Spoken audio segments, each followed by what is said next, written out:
นี่โอ้โอ้กลับขึ้นโอ้ปากเครื่องปาความมาดิกูด้วยโอ้เอาดิดิน่าจะให้ไว้ก่อน มีดปาดเลยกูดอยกูคิดว่าอนุญาตให้มีดปาดวิธีเอาปลาออกจากมองพ่อแม่พี่น้องมันมีอยู่108วิธีเนาะแต่มื้อนี้ปาลี่จะมาสาธิตก็คือเป็นวิธี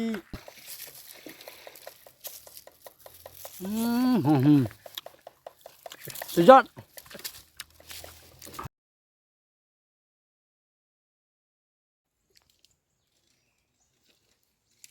สบายดีพ่อแม่พี่น้องยินดีต้อนรับทุกท่านบ่ว่าจะอยู่ในประเทศต่างประเทศนะบาวลี่ก็ขอต้อนรับเข้าสู่ช่องของบาวลี่อีกคือเก่าคือเดิมพ่อแม่พี่น้องกามื้อนี้ทีมงานของเฮาได้มาอยู่ที่บ้านของครูคิวพ่อแม่พี่น้องบ้านสินอุดมเมืองหลวงน้ำท่าแขวงหลวงน้ำท่าเนาะพอดีมาฮอดตั้งแต่เมื่อวานนี่แหละมาพักมาพรมา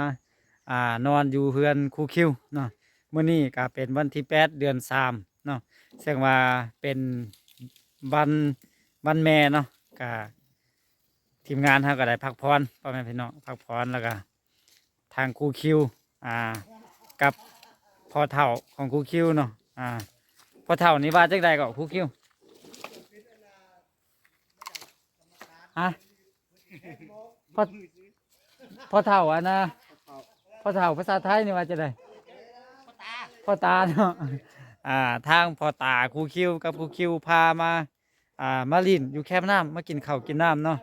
ก็อันนี้เป็นบ้างห่ามของพ่อตาของครูคิวเนาะนี่ครูคิว สบายดี ป้อมี สบายดีเด้อทุกคน อยู่ใส่มานี่ อยู่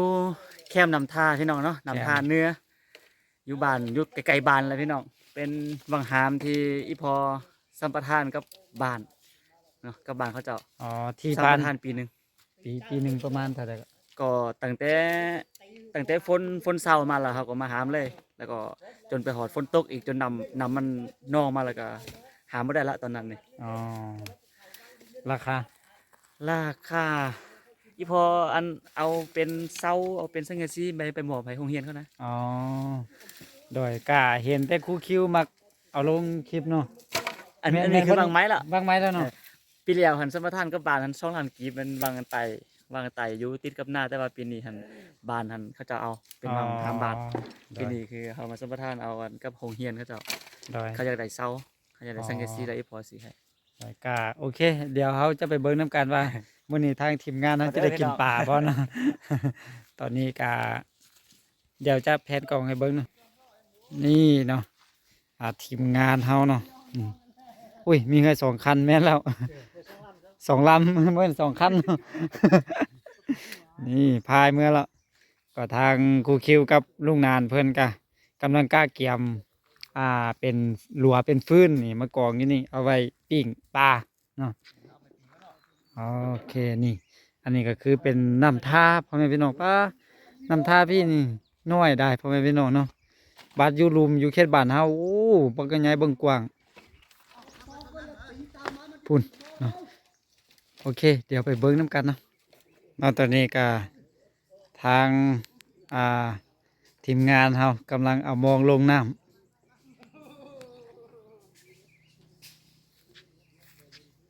ก็เป็นญาติพี่น้องทางเมียของครูคิวเนาะ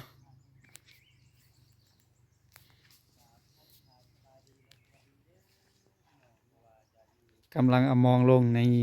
โอ้โทษเทคนิคการเอามองลงเนาะผู้คุมเรือก็บ่ธรรมดาเนาะต้องใช้เทคนิคพอสมควรแต่บาวลี่นี่บ่เป็นเด้อพ่อแม่พี่น้องแบบบ้านบ่อยู่ติดกับน้ำใหญ่แบบนี้นะ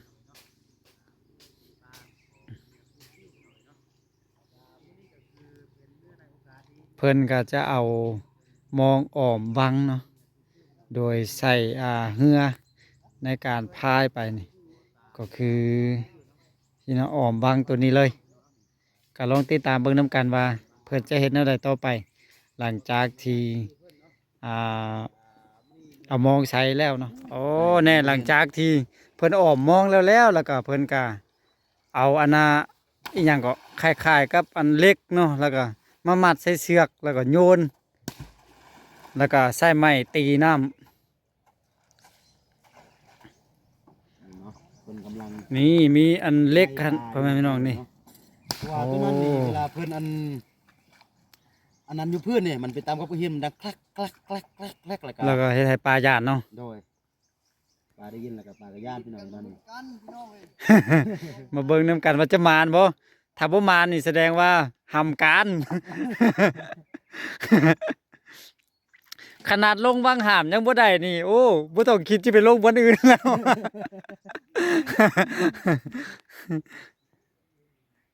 ลองเบิ่งไปนํกันเนาะตอนนี้ก็เริ่มเก็บมองแล้วเนาะ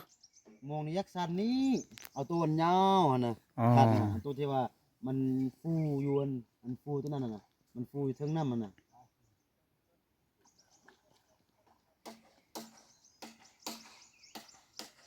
รอเบิ่งนะพี่น้องว่ามื้อนี้จะได้ปลามากินหรือ เฮ้ย บ่ เฮ้ยหนู ใส่หนู โอ้เข้าพุ่นมีหนูมีในสัตว์ปลาครบสุด มองมันน้อยปลามันไปทางทึ่งนะ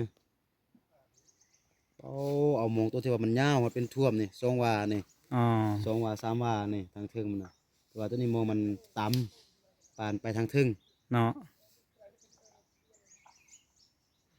รอบที่1ผ่านไป ยังบ่ได้ปลาจักโตว ยังเห็นปลาจักตัว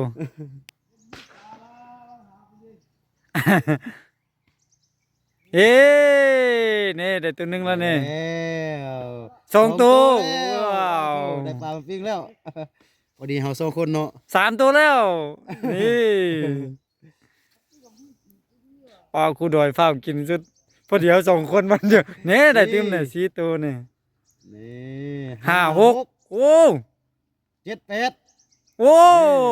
นี่ โอ้บักหลาย บ่ได้หลายแล้ว ๆอ่ะส่งไข่ตัวเลย นี่โอ้ เริ่มมาแล้วพี่น้อยเดี๋ยวท้าเบิ่งเนาะว่ามันจะเป็นปลาแม่นหยังเนาะ แม่นโอ้โอ้ถ้าเบิ่งกูแล้วก็เบิ่งน้ำกันเนาะนี่ตอนนี้ครูคิวกำลังผาไม้เนาะ ไปดีพี่น้อง นี่ครูดำกับมานี่เอ้ยครูดอยเนาะ อากำประปารคน เฮ้ย สับสนหรือ เจ้า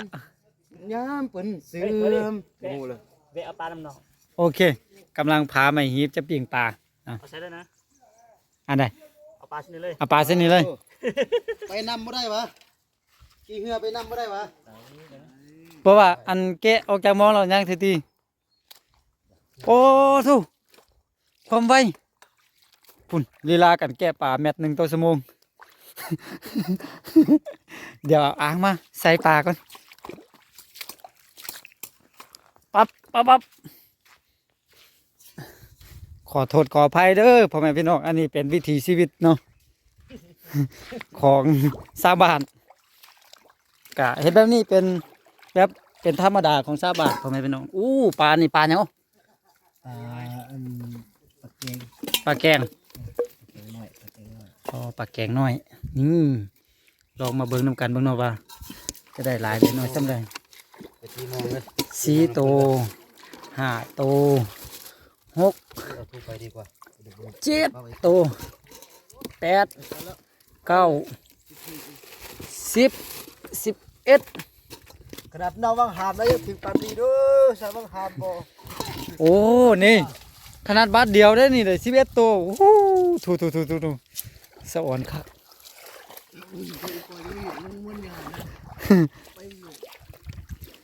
นี่อันเพิ่นโยนนั่นน่ะอันเพิ่นโยนเนาะ โอ้นี่เบเก่าได้นี่ลูกเบเก่าได้นี่ เบเก้าอ่ะ แม่น ปลาทูอุ้ยปลาดิน เขาไผ่เบเดี๋ยวไผ่เขาเห็นกัน นี่ตอนนี้คู่ดอยขึ้นเงือไปน้ำไปเป็นตัวถ่วงในการหาปลา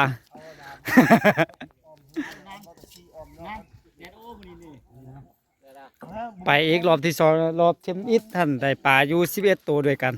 นี่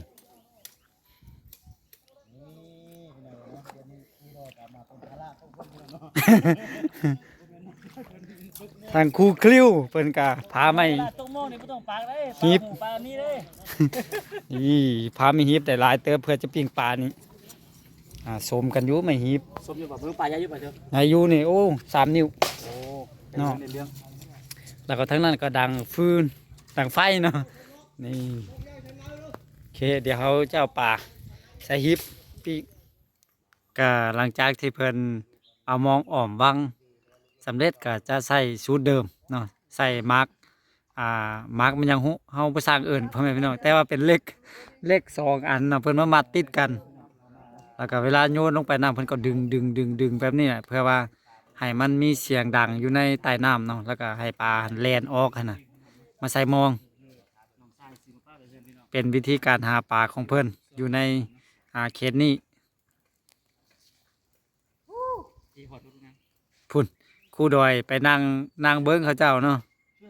ไปดึงเบิ้งแม่ครูดอยดึงมาร์กอันนั้นเบิ้งดึงมาร์กอันนี้เบิ้งนี่เพิ่นกำลังจะโยนแล้วนี่โยนไปแบบนี้นี่ แล้วก็ดึงแบบนี้เนาะแบบเป็นวิธีการไล่ปลา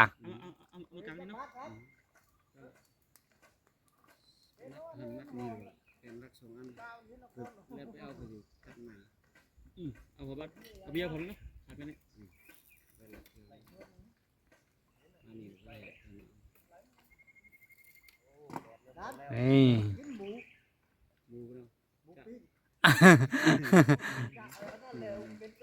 นี่ เพิ่นก็จะโยนไล่ไปเนาะตั้งแต่ใต้หาเนื้อ บ่ให้พอมาเอากันนะ เพิ่นไล่ไป บ่ให้พอมาเอาไปขามไปแน่ มาขามเคยไปเอาพระบัตร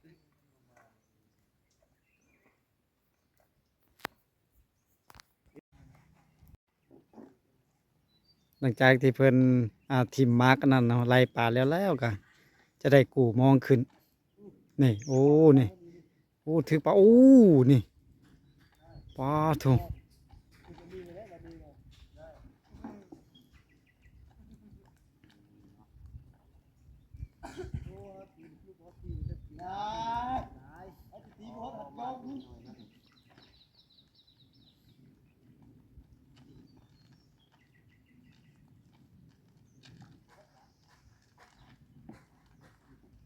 ลองรุ่นเบิ่งน้ำกันว่า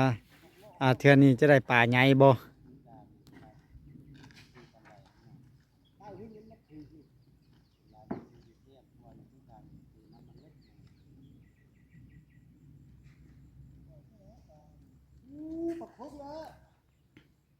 โอ้จะใส่มอง2 สั้นสั้นทมิตรใส่มองตาหาง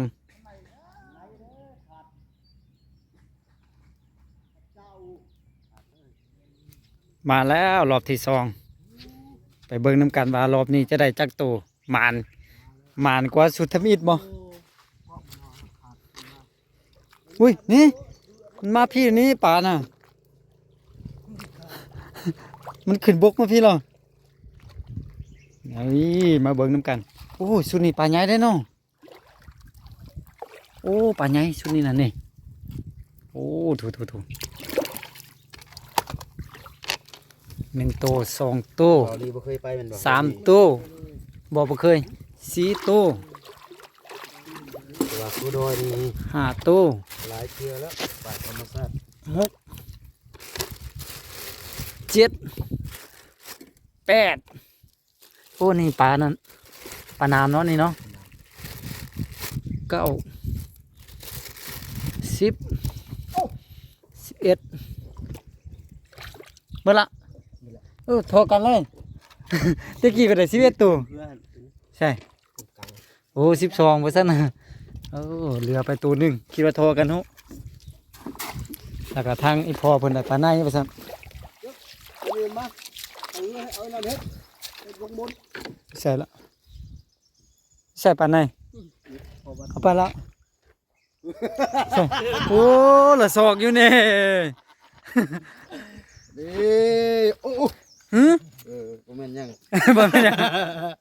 อากำพระปารกลสับสนหรือเยือ เอา ยอดยามเป็นเสือเดินเยือ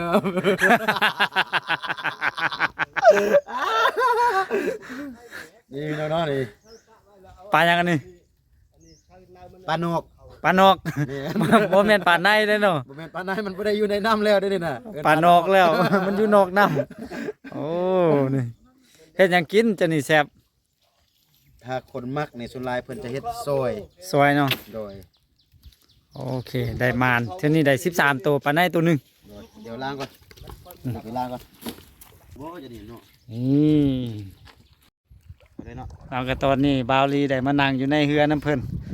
เพื่อจะมาเบิ่งแบบไก่ชิดให้พ่อแม่พี่น้องได้เบิ่งน้ำกันวิธีปล่อยมองนั่นเนาะเซฟเฟอร์เรือของเฮาก็คือนี่ปอโถพุ่นพระเอกคู่ดำเอ้ยบ่แม่นคู่ด้อยเนาะ นี่เพิ่นปล่อยมองยังบ่ปล่อยเธอเนาะเอาปล่อยแล้วพ่อแม่พี่น้อง ปอความเก่งพายเรือเอาเบิ่งเดียวได้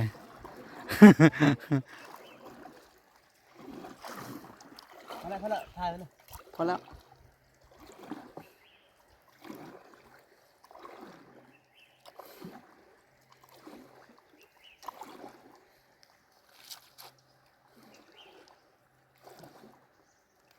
ขึ้นที่บ่นี่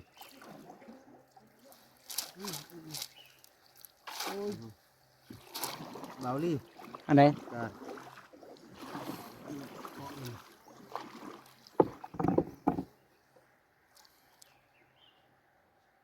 มองเกาะ มองวัน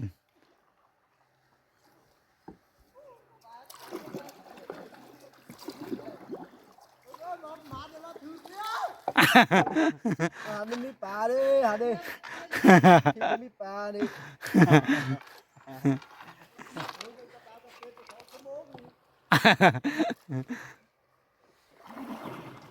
ไปเข้าที่บ่นี่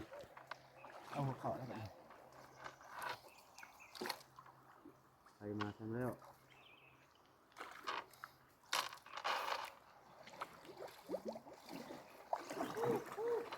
โอ้เงินขายไปดีมากเลยนะ ขี่หัวเรือวางมองได้สบายเลย ขนาดเท่านั่งละล่าเนาะยังปินไปปินมา เจ้าใส่ได้อยู่ที่ โอเคอยู่โอเค โอ้สีมือคู่ดอยคัดเรือบ่ธรรมดาตึงนี่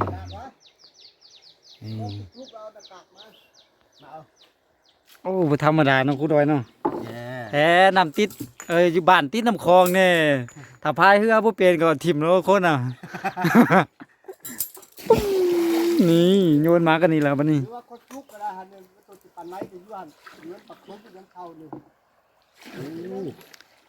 หัวหน้าบางหามเพิ่นฮู้หมดเลยปลาทุกตัวอยู่ในบางหาม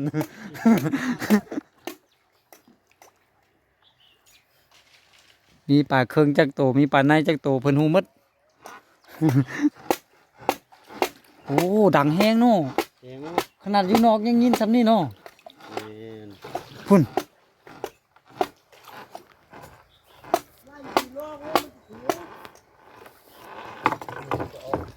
นี่แล้วก็โยนไปอืมนี่หลังจากนั้นก็ดึงให้มันทับกัน โอ้เพิ่นใช้2หน่วยเนาะ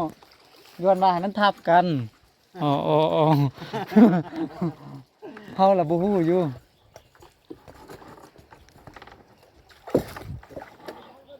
ถ้ามันติดนี่จะให้เบาเรียนลงไปดำ ถ้ามันก้อยทางลมให้เบาเรียนลงไปด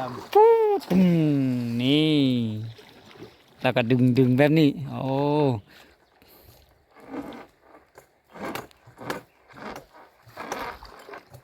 อ๋อความดัง เอากูเราไม่ต้องบูดได้ปะ ำตั้งไปแคมมีไรปลา เวลาเขาเบรกเห็นอะไรกูเลย อ่ะ เวลาเบรกเคลื่อนโอ้เอาไม้นันตาดน้ำไว้โอ้คิดว่าเหยียบเบรกคือรถจักรบ่แม่นเนาะ อันตะกี้เบาลีตอนยังน้อยเข้าเรียนม โดย มห้านี่อยู่น้ำคลองอันนี้เพราะว่าอยู่ฝั่งลาวนี่ก็คือเพิ่นไปเก็บผักมันหลายแล้วเนาะอยู่ฝั่งลาวเนาะ โดย อยู่ทางฝั่งไทยเพิ่นบ่ค่อยเก็บปานใดนะ โดย เป็นผักอยู่ตามแคมน้ำมันน่ะ โดย แต่จูเฮาก็อยู่บ้านหันก็มีเรืออันหนึงเป็นเรือเขาเฮาก็3คน4คนก็ในเรือนั่นแหละบ่ใส่จักรพายข้ามน้ำคลองเลย อ๋อ ไปเก็บผักทั้งนั้น ไปเก็บผักมาไว้กิน นี่แหละ โอ้ แต่ว่าเฮานี่อยู่สุราอยู่เครื่องกลาง บ่อยู่หัวบ่อยู่หางเพราะว่าบังคับก็บ่ไหว มันน้ำเชี่ยวได้เนาะน้ำ น้ำ คล มั อง นแห้งต้องเอาคนที่ว่ามันฉลาดเท่านั้น เอ้าบอกจะนี่ก็ว่าคู่ดอยภาษาเนาะ โอ้ฉลาดในการพายเรือ โอ้ก็ว่านั่นเนาะ แล้วว่าตัวเองบ่อยู่กลาง ฉลาดคนที่ว่ามันสำนาน โอ้คนสำนานเนาะ แม่นๆที่เว้าผิดเมื่อกี้ขอไป ปึ้ง คนที่ว่ามันสำนานพายเรือ คู่ดอยว่าคู่ดอยอั่นบ่อยู่ทั้งท้ายทั้งหัว อยู่ข้างกลางต้องเอาคนสลัดมาอยู่ทั้งท้ายทั้งหัว ฉลาดพายเรือเอาอย่ามาซุ่ม คนที่สำนีสำนานเนาะ โดยคนที่ว่าสำนีสำนาน อ๋อ แต่เรื่องพายเนี่ยก็พายได้อยู่แต่ว่าเรื่องอันบังคับนี่หัวหางนี่บ่ปานใด อ๋อพอใส่ได้เนาะ โดย แต่ว่าถ้าน้ำเชี่ยวน้ำหยังก็บ่แซมปานใดเนาะ โดย อ๋อพุ่นเนาะพ่อแม่พี่น้องพอครัวของเฮาเนาะป้าต่างหน้าต่างตาสุด ขูดเก็ดปลาอยู่พุ่นมันสิเฮ็ดหยังกินเฮ็ดก้อยโอ้เพิ่นสิเฮ็ดก้อยลองเบิ่งสีมือเพิ่นเนาะ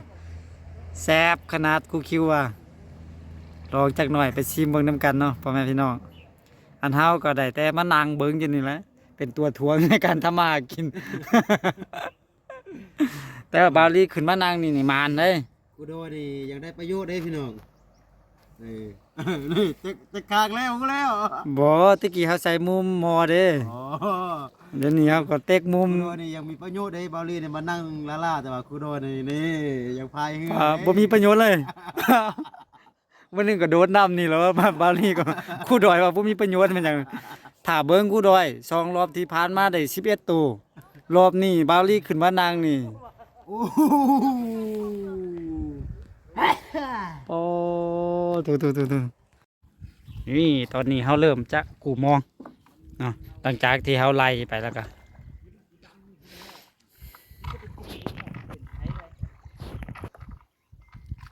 ลองเบิ่งว่าจะหมานซำใดครูดอยเอ้ยเนาะ20ตัวนี่บ่พลาด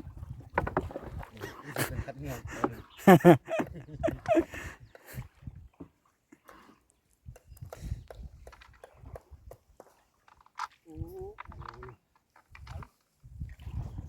บอกอ่ะ ก็ครูดอยถอยบ่แม่นถอยเอาไปหนาวเนาะ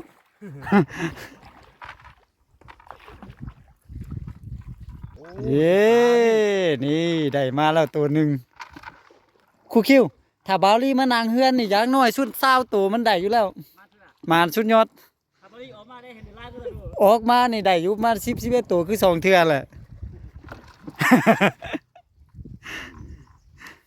1ตัวผ่านไปนี่พ่อแม่พี่น้องมาลุ้นมาชมน้ำกันถ้าบ่เชื่อบาวลี่นะมานแท้ มานนะมานคนมานสาวมานสัตว์นะโดยเฉพาะ เอาแล้ว หมาจิกัดจวนแบบนั้นน่ะนี่โอ้กลับขึ้นโอ้ปากเครื่องปาความมานี่กูด้วยโอ้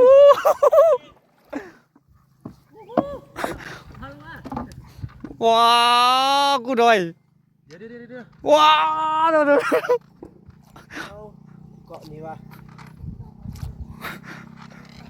โอ้ถู ปลาวะ ปากเครื่องโง่กินครัวบ้านหนึ่ง โรแมนตี้ แม่นละวะ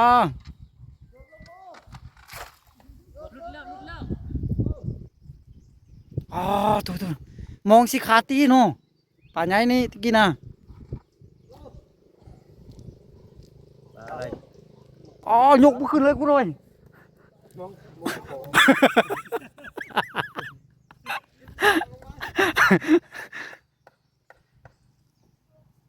โดดลงเบาลี่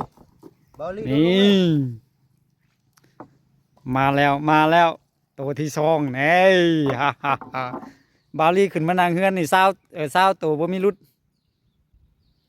2ตัว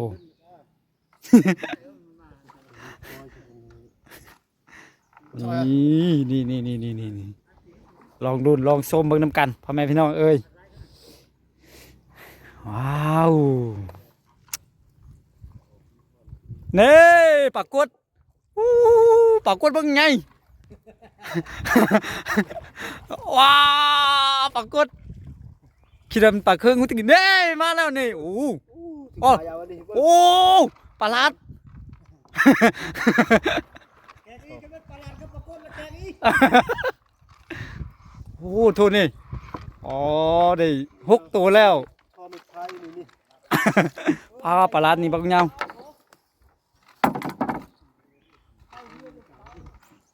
ติงดิงดิงดิงดิง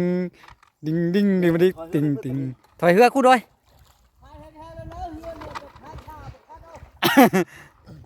เน่เด้เด้เด้เด้เด้เด้เด้เด้เด้โอ้ได้หลายตัวแล้วรอบนี้ได้หลายตัวแล้วบอกมันรูดเด้บ่เอา20ตัวก็ได้มันหลายไปแล้ว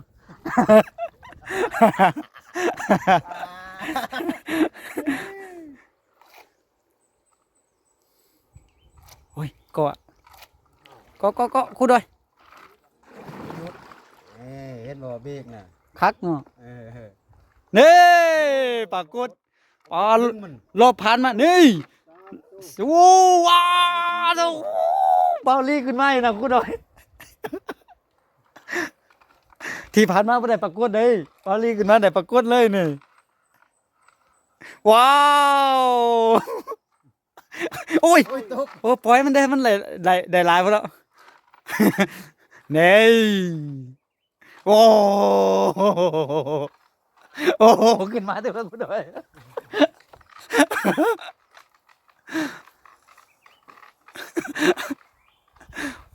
พอแล้วโอ้หลายแล้วรอบนี้นะ ไปตก ตัวเห็นที่คู่ด้วย จักตู ประโยชน์ของบาลีที่ขึ้นมา จักตูจักตู ประโยชน์บาลีขึ้นมาไหมน่ะขึ้นมานั่งแล้วล่ะมันก็หมานแล้วนะ บ่มานจักตู 2 รอบผ่านมาคู่ดอยขึ้นมานั่งนี่ปรากฏบ่ได้จักตัว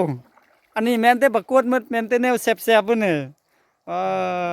ขนาดบาลีสังปอยได้นี่น่ะยังได้หลายแบบนี้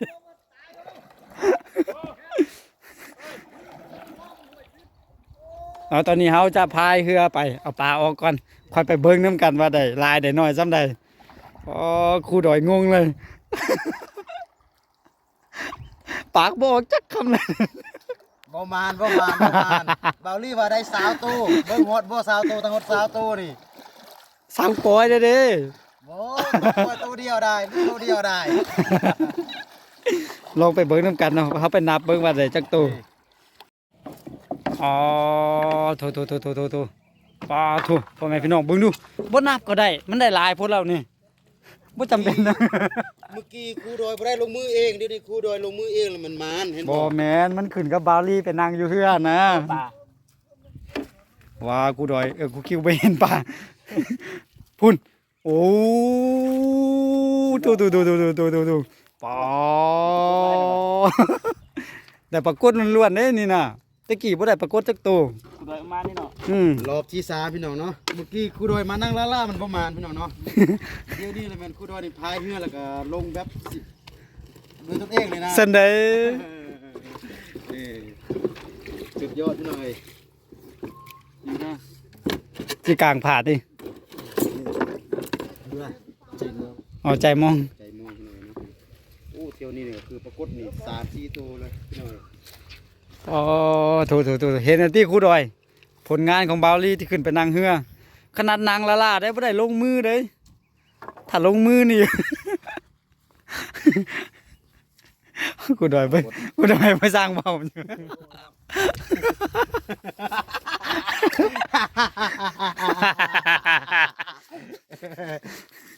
กูดอยเบายังบ่ได้เลย นางเป็นตัวท่วงได้เนาะพี่น้องเนาะนี่ ก็เต็มเคยทำก้า ขนาดนางล่า นี่บ่ไปในแห้งทึกลาย บ่เลยบ่ได้ปรากฏจักตัวแต่บาวลี่บ่ไปนะ ปลาก็ตัวใหญ่เนาะ 1โตพุ่นน่ะครูคิวขนาดสังปอยเด้ตะกี้น่ะมันถึกหลายโพดใหญ่มันนักมองนี่ แต่มันจิ๊บ สังปอยเด้ ถ้าประสันนี่โอ้เต็มมอง นี่มองเนาะ ถูกพ่อแม่พี่น้องเอ้ยได้จักโตทั้งหมดนี่เดี๋ยว แม่นแล้วมง เอาออกแล้วก็มานับเบิ่งนํกันเนาะ ไม้ละ นี่เนาะพ่อแม่พี่น้องหลังจากที่แกะออกจากมองแล้วก็ให้ครูคิวนับเบิ่งว่าได้จักโต อันนี้ปลากดเนาะ แม่นปรากฏ สอง ปรากฏนี่มันเทียบเท่าปลานั่น3ตัวครูคิวต้องนับเป็น3ตัว บ่ได้ 4 6 7 9 11 ตัว 11ตัวเท่าเก่าแต่ว่าคูณปรากฏไป3ตัว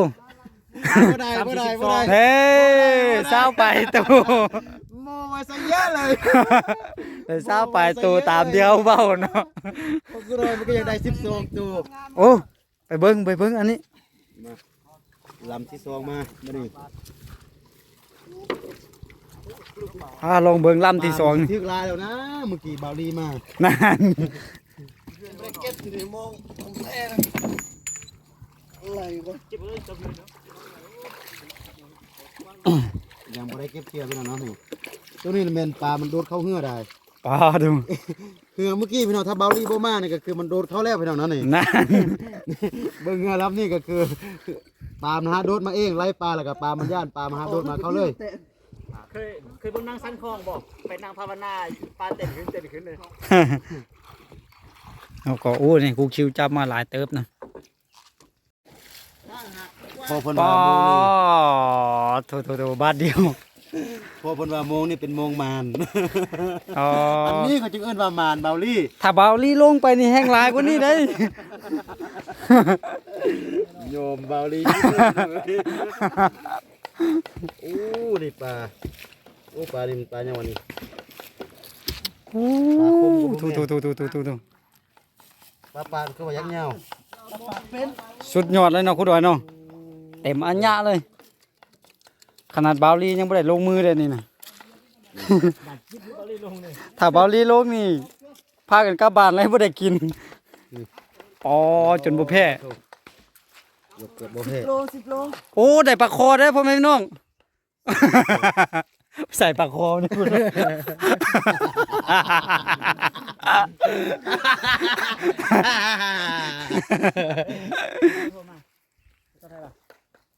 บ่ฮู้ ตอนนี้เขากะเอาอันนะ บ่แม่นเฮา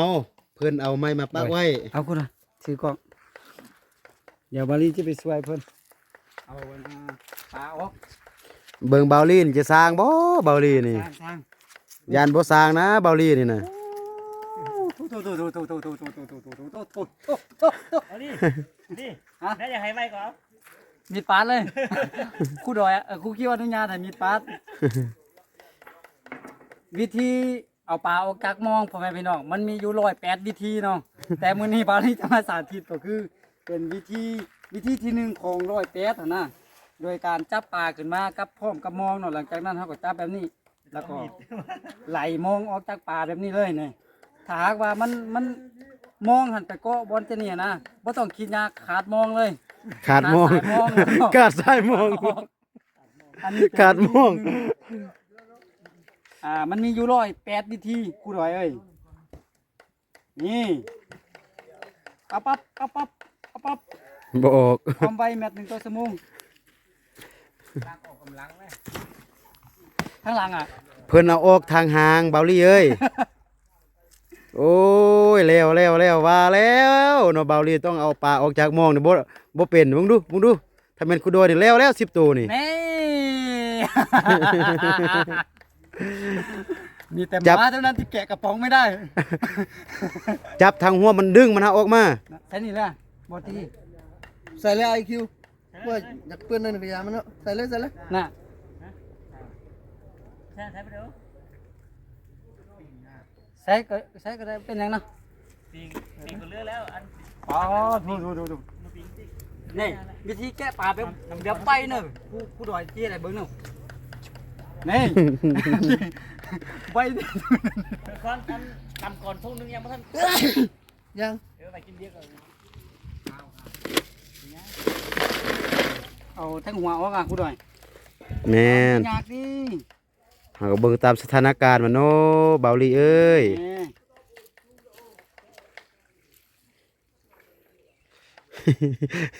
เบิ่งมือบาวลีพี่น้องเนาะนี่มือสั่นยึดอยู่เฮ้ย ได้ปลาลายพดแน่แค่นี้ก็ได้เลี้ยว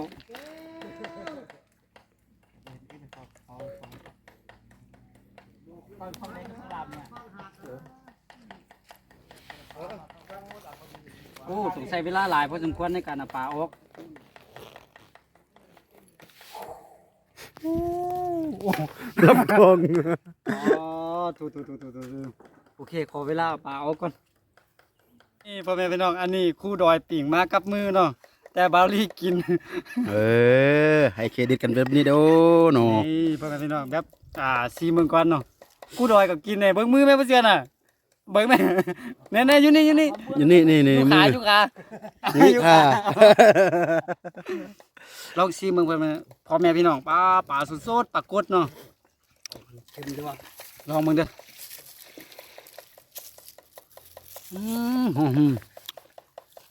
สุดยอด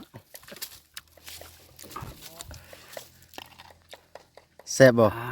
ตัวแสบคือคนปิ่งเลย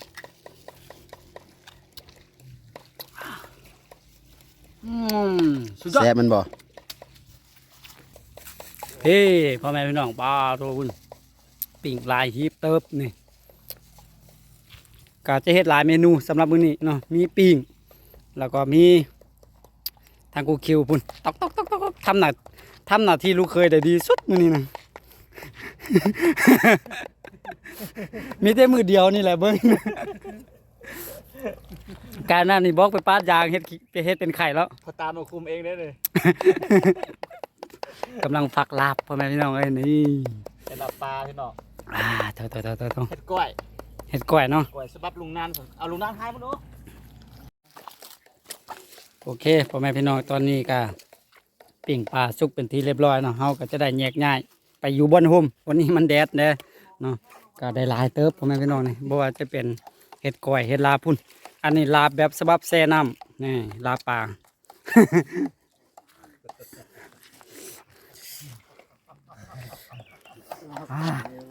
โอเคพ่อแม่พี่น้องเฮาก็จะได้เก็บภาพบรรยากาศให้พ่อแม่พี่น้องได้รับชมนำกันซ้ำนี้เนาะก็เป็นการรีแลกซ์พักผ่อนอยู่ในบรรยากาศธรรมชาติเลยแหละอยู่แคมป์น้ำอันนี้เป็นน้ำท่าเนาะแล้วก็มีต้นไม้ใบหญ้าโอ้คักพ่อแม่พี่น้องผู้แทบผู้ว่าผู้ใดมานะก็ขอบใจเนาะสำหรับทางครูคิวแล้วก็ครอบครัวของเพิ่นที่ต้อนรับอย่างดีในมื้อนี้แล้วก็มื้อที่เฮามาฮอดนะ ก็บ่มีหยังตอบบุญแทนคุณเพิ่นมีแต่ว่าหักแพงกันไปพ่อแม่พี่น้องเนาะครอบครัวเพิ่นอบอุ่นเนาะเป็นกันเองเป็นกันเองเลยสำหรับที่นี้เพิ่นได้ปานในตายพี่น้องเพิ่น